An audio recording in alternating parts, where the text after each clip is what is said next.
He did say he would wear the mullet. Hey everyone, and welcome back to CJRaceCars YouTube channel. Today we are working on a lot of stuff. Troy's finishing up the rear window lip. It'll be done today. We're working on a charge pipe for Eagle. Danny's working on throttle linkage. Taylor's working on some floor stuff under the seat. For this car, being that he's gonna run a lot of quarter mile, we wanna put, do like an NHRA Pro Mod cert, which requires a 090 plate under the driver. Taylor's working on that. It's a little more work than normal because the bottom of the chassis is not flat, as you've seen if you watch our videos. We had to dip the seat quite a bit down to make sure cleats could fit in the car.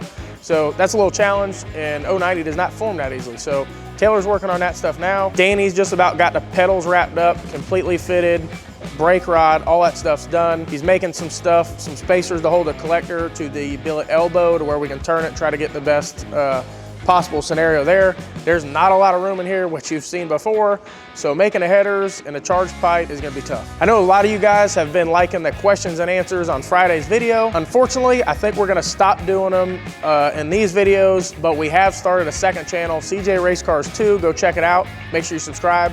We're gonna do a lot of questions and answers. We're really gonna break down our fab stuff on the channel, so if you wanna learn about all the really little details on how we do our firewalls, install our parts, really detailed stuff. This channel is gonna be more for like the bigger builds and bigger updates. That channel will be questions and answers. We'll do interviews with the guys, interviews with customers, all that kind of stuff on that channel. So make sure you go over and like that. We'll put a link in the description. That's where the questions and answers will be. Also, Danny's not over here right now, but he did say he would wear the mullet. It's not gonna be cheap, but he'll wear the mullet. So if you guys go to CJRaceCars.com and buy a bunch of merch this week, before next week's video, I'll make sure he wears that mullet. It's gonna cost a lot, but I think it'll be worth it. He was dead set against it, but we started talking numbers. I think we can make it happen. So make sure you go to CJRaceCars.com and get some merch, and let's see Danny in a mullet.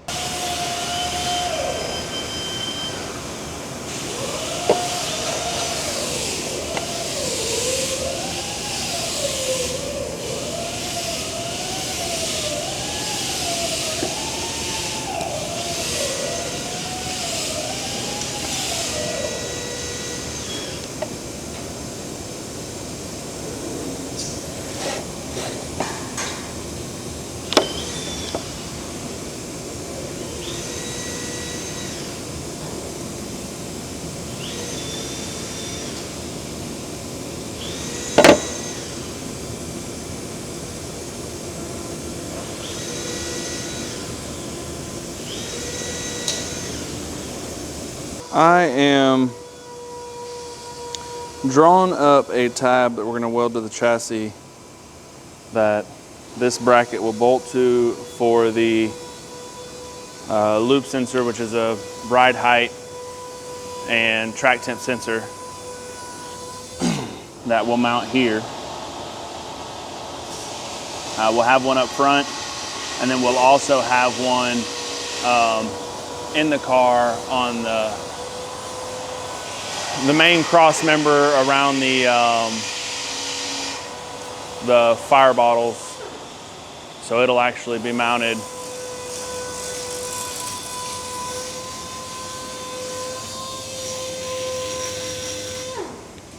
somewhere in this area off of this tube.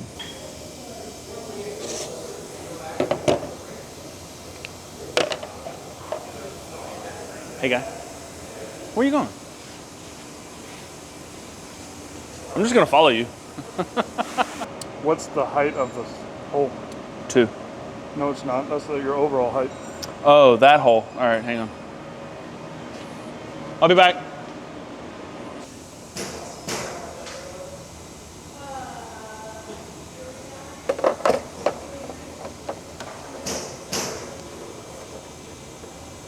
Usually in a drawing, the height to your hole is what the important dimension is. I just make metal stick together. Okay.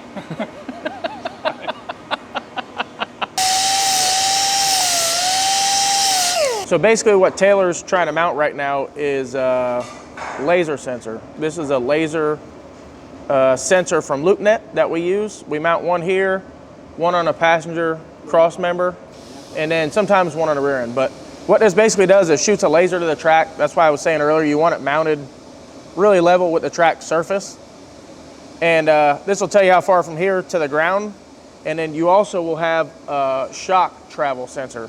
What this will do is if it reads the distance from here to the ground, and if for some reason the car goes into a wheelie, depending on how aggressive the wheelie is, this can be used to pull timing, pull power to try to set the front end back down. This can also tell you if the car came off the ground, like if it did pull the front wheels off the ground before the shock dropped all the way out. So this is actually a really good tuning tool. We put them on all the cars. We used to only put one up here. Now we put one back there, and sometimes on the rear end.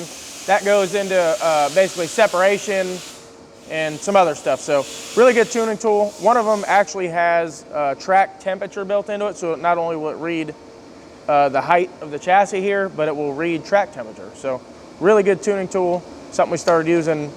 Well, we used a different style one a while back and one up here. Now we switched to these about 2 years ago and added 2 more to the car. So again, something that helps a lot.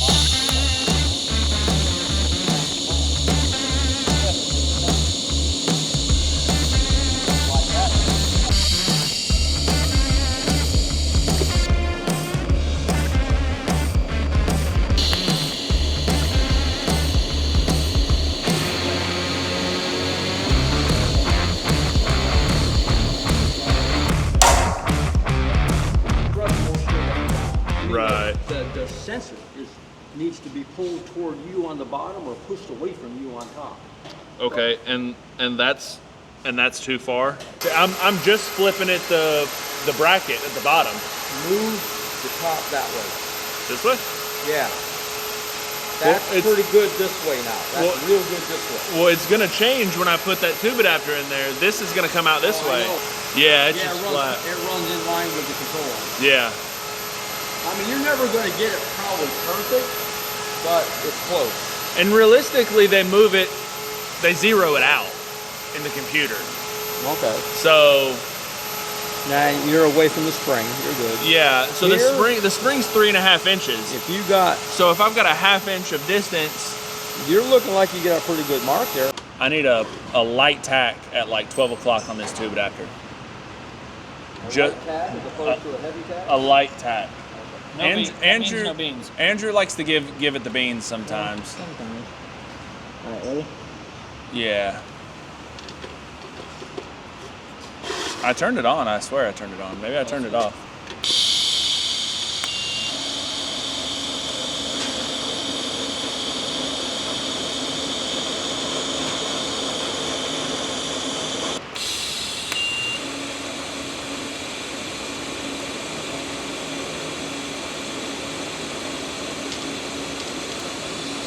We talked a lot about the laser sensors yesterday that go on the front and on a rear cross member of this car.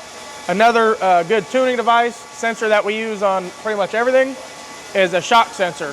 So these are Rice shock sensors, awesome shock sensor. We kind of mentioned this yesterday. This will tell you how quick the strut drops out or compresses.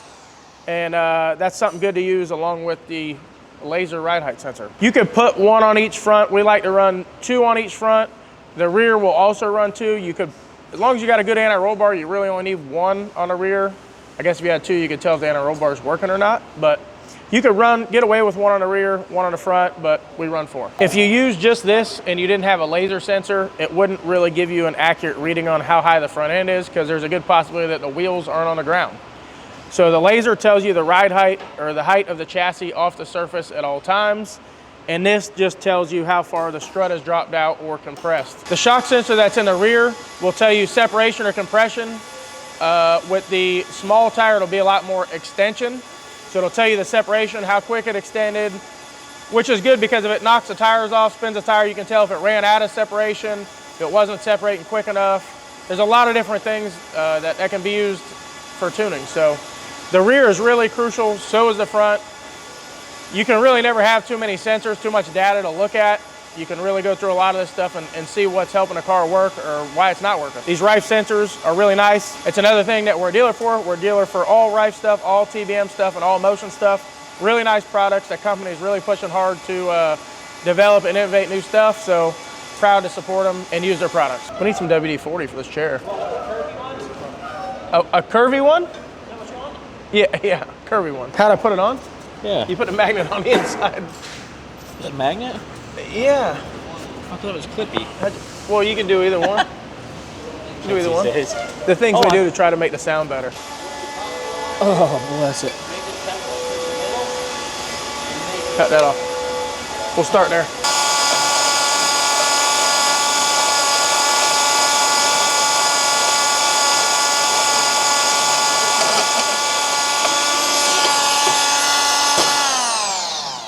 So what we're gonna do is we're gonna aim like this, Yes.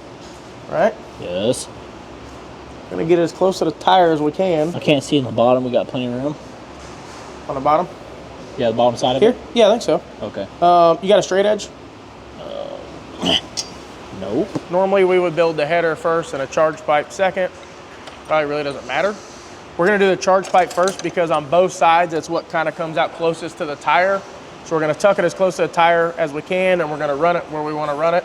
We got a pretty good plan on that. And then we know our confinements of which we can build our header in. So that's what we're gonna do. It's gonna be the fun part. Fun part? The header. Andrew's been talking about this charge pipe for 2 weeks. At least. He cannot wait. Cannot wait. We're gonna try my hand at welding. Yeah, first time. It's your first time, right? again. First time again? Just a tiny bit. Nope, other way. Oh, other way? Yep, hold that. Let's see. Let's see what we got here. Back the other way? All right. I mean, that's kind of good there. Yeah, the header's gonna be fun for sure. I have faith in you. So I think this is gonna be perfect. We just need to go. See how we got a tiny bit of straight here? Yeah. I think we cut like a quarter off. We're gonna be good. Got it. Just straight as an arrow. Perfect. Okay. We need it within 10,000. It's a perfect cut right there. Well, First time using a bandsaw, it's not bad. First time for everything? Lots of first times for some stuff. that's true. All right, so I think we're gonna be all right there. What do you think? Yes. Yes? Do we need to hook this up? He thinks yes. Nah, that's gonna go up over top of it, I think. How are we doing this?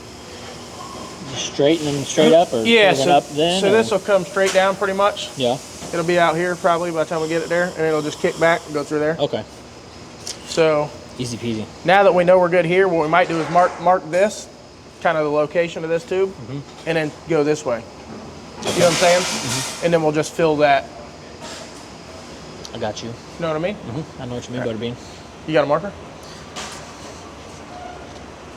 I do. What I would do is mark both sides of this, like where this tube's gonna kind of go through. So basically it'll be like right here, Yep.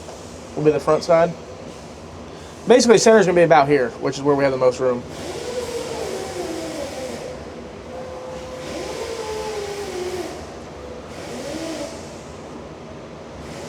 Yeah.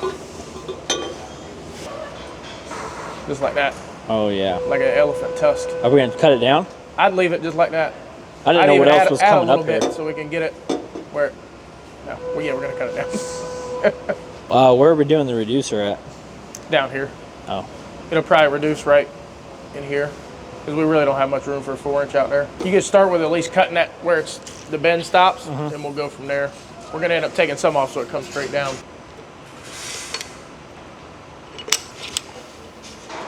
This is kind of similar to our fuel line.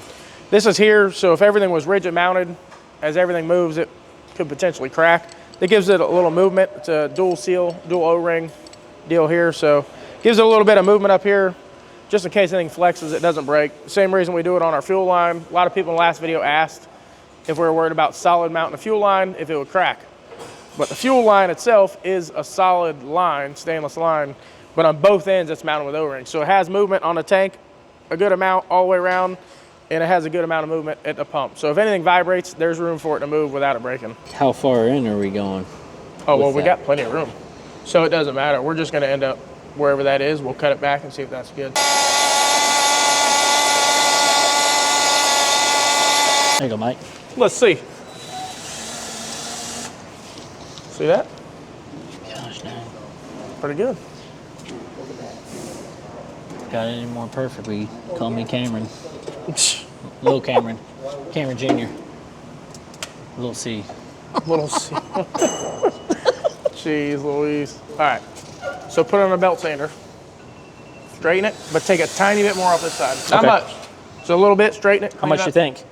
I'll put Like a line. maybe a 1/16 on this side, but Yeah. just straighten it and then clean it up real good, and then we'll be ready to tack it to that flange. Okay. Okay, fine. Well, how did that? we start on that side and then come over to this side instead? Well, Danny's doing the throttle linkage. Oh. What you can do too, clean Cut that some. 16th off, Yes. clean this up, cut the other 4-inch exactly the same, Okay. and then we'll be ready to do both sides. Okay.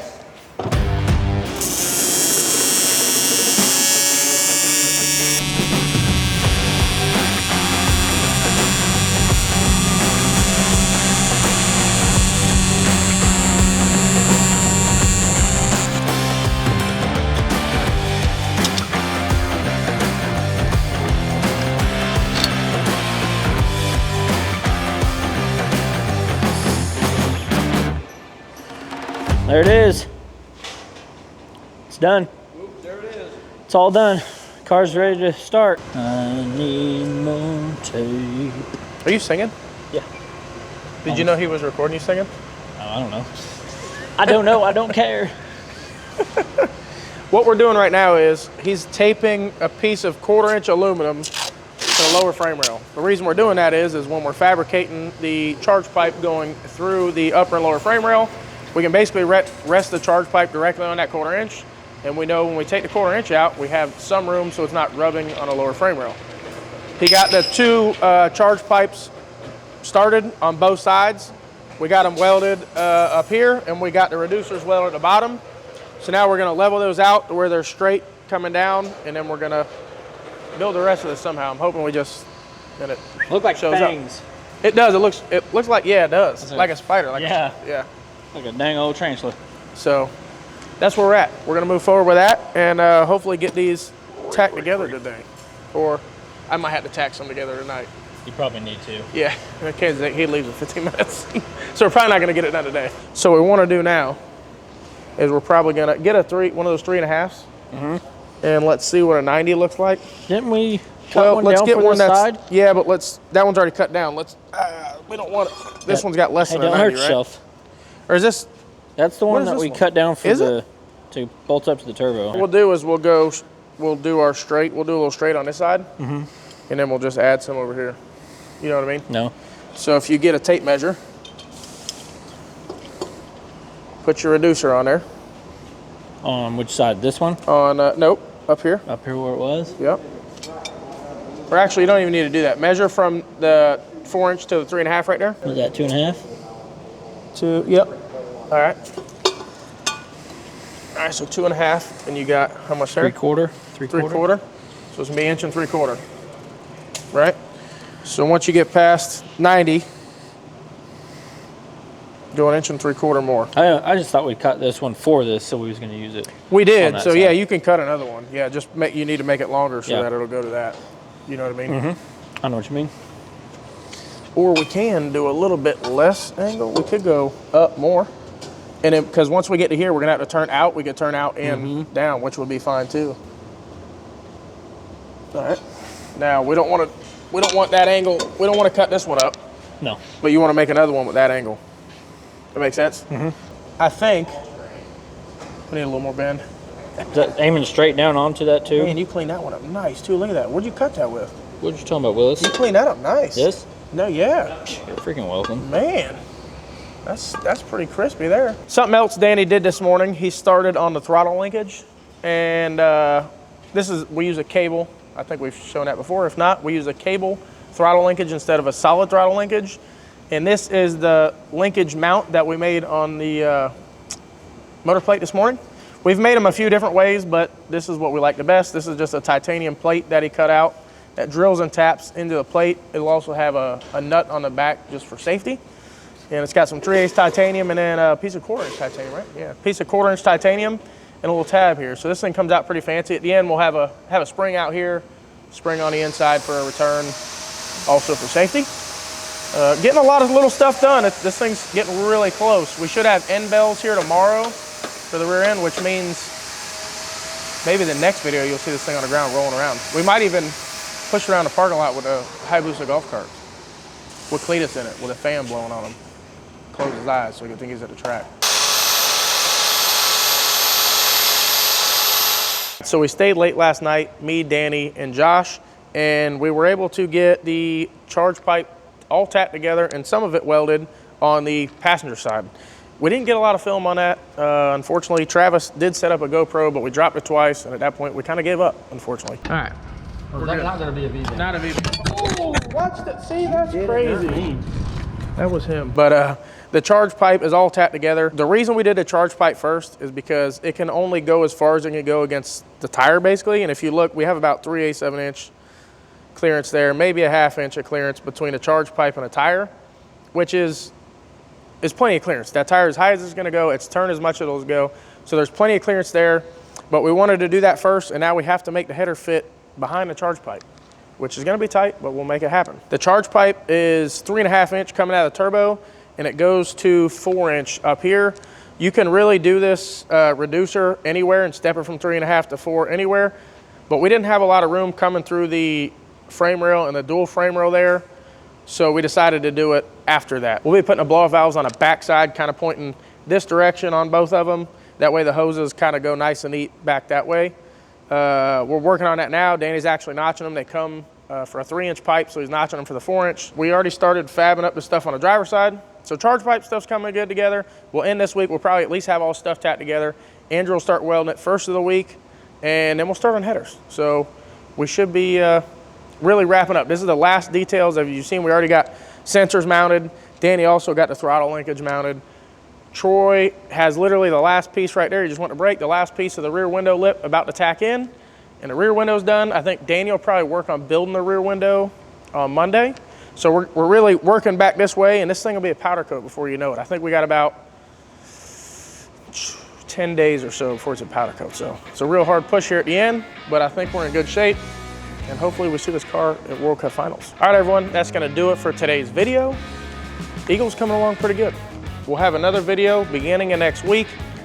We should be starting to mount some carbon stuff, which is exciting because then it'll actually look like a car and not just a chassis with quarter panels and a roof. So if you haven't already, make sure you like, share, and subscribe so you get a notification and you get to see how Eagle looks with a body on. Thanks for watching. We'll see you on the next one.